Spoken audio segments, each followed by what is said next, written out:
Okay, so just a short one. A resident parent and a primary carer are not the same things. I often see people talking about these two things as if they're the same thing, and they're not. Let me explain the difference to you. A resident parent is someone who has a residence order. Actually, residence orders, they're called lives with orders now.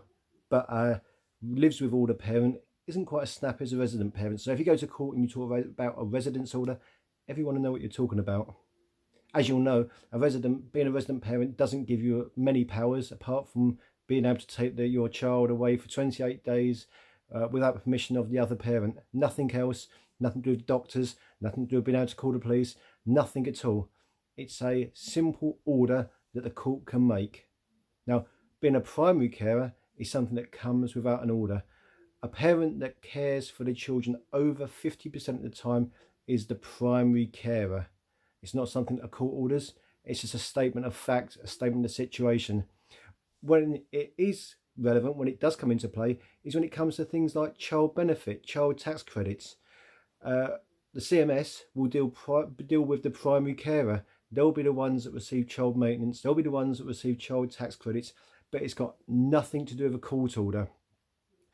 You can be a resident parent and you probably are going to be the primary carer, because if you're the primary carer, a resident parent tends to be the majority carer of the children. But it's possible to be the primary carer but not be the resident parent if you don't have a residence order. And by the way, court orders don't have to say who the resident parent is. I know I've seen solicitors slip it into court orders when it's not been agreed, it's not been discussed. Court orders absolutely don't need to say who the resident parent is. There can be no order at all when it comes to residence. Hope that helps.